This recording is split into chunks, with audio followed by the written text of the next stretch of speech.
Thank you for joining me again for the continued reading of the story of the Louisiana hurricane.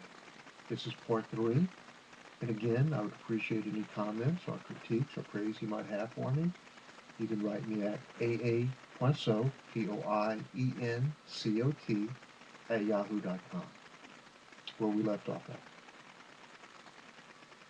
Exterior parking lot of the Blue Moon Ballroom, Uncle Joseph's Operation Evening. Angle on. The LeBlanc's car pulls into the crowded parking lot and parks. Everyone gets out and walks toward the front door. Cut 2. Interior Blue Moon Ballroom Evening. Sitting in the corner of the crowded ballroom at a table alone is Uncle Joseph. Behind him on the wall is a picture of the Custer's Last Stand that was distributed by the famous beer brewery. The ballroom is full of all oil workers drinking and conversing with the women. You can see men and women walking out a side door with a sign above the door to the motel. Cajun music is playing. Angle on, Joseph seeing Paul and his sons coming through the door. Joseph stands up and waves to Paul. Uncle Joseph. Hey, Paul, boys, come over here and sit at my table. Let me buy y'all a beer. Paul and the boys make their way through the crowd to Uncle Joseph's table. When they get there, Uncle Joseph hugs each one individually. They all sit down around the table. Uncle Joseph signals to the bar for a round of beer. Uncle Joseph, SARS, it's good to see you come home for good. Angle on, a pretty young Sabine girl, heavily made up, bringing the beer. She catches Sars's eye. Sars to Uncle Joseph, the girl who just brought the beer. Who is she? Jean-Paul, looking to change your luck? Uncle Joseph, that's the Verdant girl. You know her brother, James. Jean-Paul, I bet she's tight. The guy, shut up, Jean-Paul. SARS, he went to Holy Rosary with me. Uncle Joseph, well, that's his little sister, but she's not a whore. She's just tends bar while she's still in school. Paul, shaking his head, looks at Joseph. Paul, Joseph, why are you doing this business? Uncle Joseph, Texicans like to screw and drink. It's not like I'm running boys in here, even though I think some those Texicans, prefer the other hole. Anyway, why should somebody else make the money off of them? Paul, money ain't everything. What about the women? Uncle Joseph, they make money too. And when you don't have money, you shouldn't care how you get it. Jean Paul, that's right, Daddy.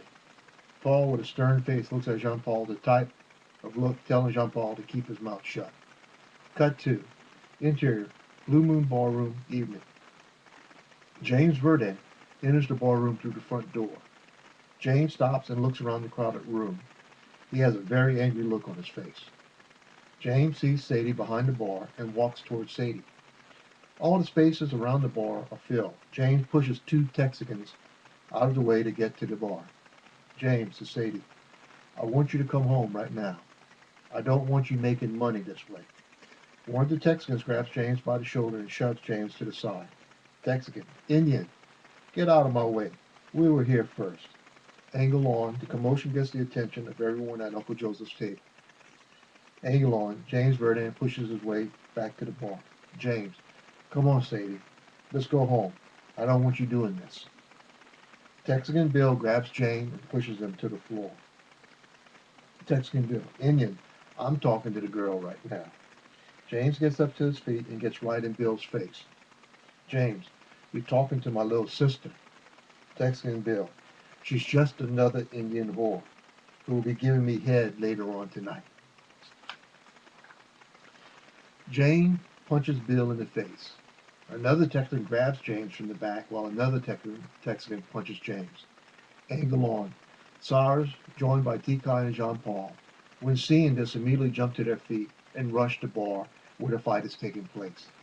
SARS grabs the Texican holding James from the back and punches him in the face, knocking him to the ground, to the floor. With a martial arts kick, he knocks down the Texican who is punching James. SARS displays his training in the martial arts by taking on as many Texicans as he can. SARS' moves are deliberate and cold-blooded. Jean-Paul is in the middle of the fight, exchanging blows. Tikai, not fighting, is trying to restrain and break up the fight. There's a gunshot. Everybody turns to see where it came from. Angle on, Uncle Joseph firing a pistol into the ceiling. Uncle Joseph, everybody calm down. You three Texicans there, pointing the gun at the Texicans. Get out of here before I shoot you. Angle on, Texans getting themselves together. Texican Bill, all you dumb coon asses. All you are, nothing but a bunch of damn leeches. Right when Texican Bill gets leeches out of his mouth, SARS punches Texican Bill, knocking Bill out. Angle on Paul. Paul, SARS, stop. Angle on SARS. Angle on Uncle Joseph. Uncle Joseph, James, take your sister home. Angle on. Sadie, Hurley getting her purse from under the bar and comes around to meet James. James takes hold of Sadie's arm. Angle on Sadie and SARS. Exchange a long look. SARS, Tikai, and Jean-Paul return back to the table. SARS, Uncle Joseph, you sure do know how to throw a welcome home party. Uncle Joseph, I'm glad you liked it. Looking at the ceiling. I hope I didn't shoot any of my whores up there. Paul, Joseph, sometimes I don't know about you. What just happened? It must show you something. Uncle Joseph, yeah, Texicans can't fight. Paul, come on, boys. It's time to go home. We got to get up early to go trolling. All the boys, Uncle Joseph, goodbye. Uncle Joseph gives SARS a little boxing juke. Uncle Joseph, good right hand, SARS. Fade 2. Exterior, the troller, hurry, hurry, trolling in the bay. Day.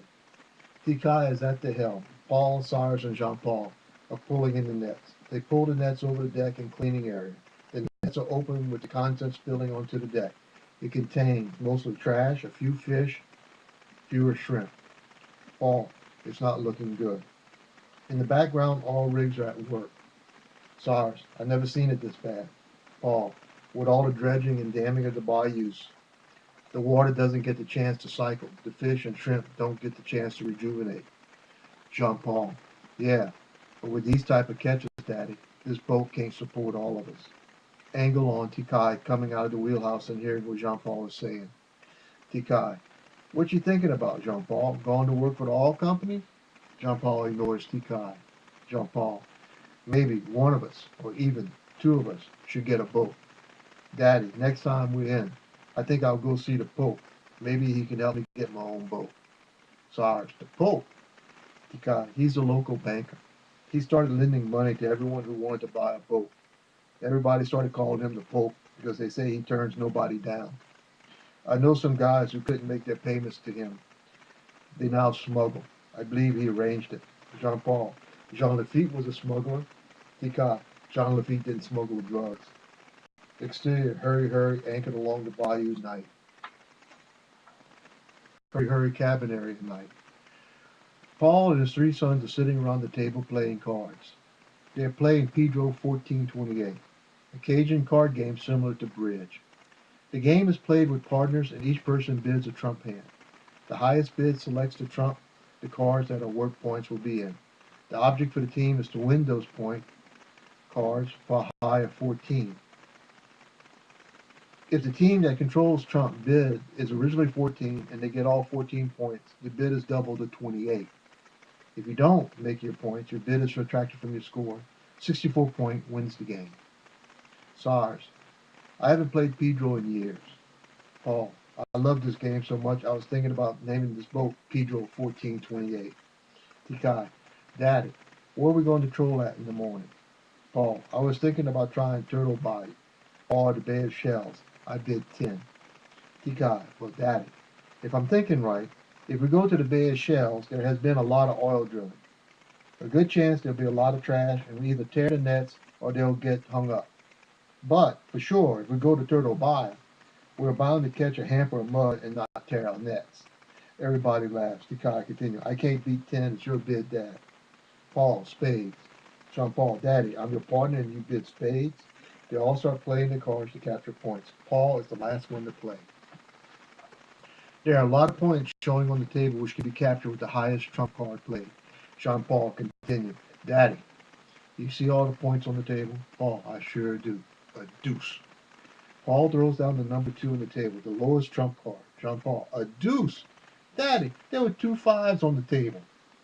They all break out in a laugh. Paul looks around the table at all his sons. This is the happiest Paul has been in years. Exterior, hurry, hurry, night. Lights are dimming in the hurry, hurry cabinet. Jean Paul, off screen. A deuce. Everybody is laughing in the background. Fade 2. Exterior, interior. Hurry, hurry, dawn. The hurry, hurry, turning into turtle bar, begins moving down the bay at a steady speed. Angle on. Tikai at the helm. Angle on. All of a sudden, Tikai throws the boat into reverse. Angle on. Paul, Sarge, and Jean-Paul nearly being thrown to the floor of the deck. Tikai, Daddy, come see. Turtle Bay has been dammed off. Angle on. Paul, Sarge, Jean-Paul running to the wheelhouse. From their point of view, they can see the dam. As Tikai steadies the boat in the calm bayou, they can see a sign posted on the dam. Angle on. Sign. No trespassing. Louisiana, Texas Oil Company. Paul, there's no reason to dam this bayou. Sarge, why don't we just pull that dam down? Paul, no, we abide by the law. We'll go to the Bay of Shells. Tikai, turn the boat around. Angle on. Sarge, walking to the edge of the bow and looking at the dam. Sarge, Tikai, wait, stop the boat. Sarge goes into the sleeping quarters of the boat and comes back out with a shotgun. Paul, Sarge, what are you doing with that gun? Sarge, giving the oil companies my opinion. Sarge aims the shotgun at the sign and blows it to pieces.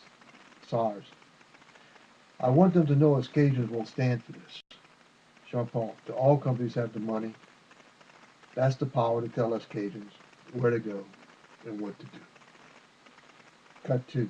Hurry, hurry, entering the Bay of Shells, early morning. From the point of view of the wheelhouse, the Bay of Shells is seen.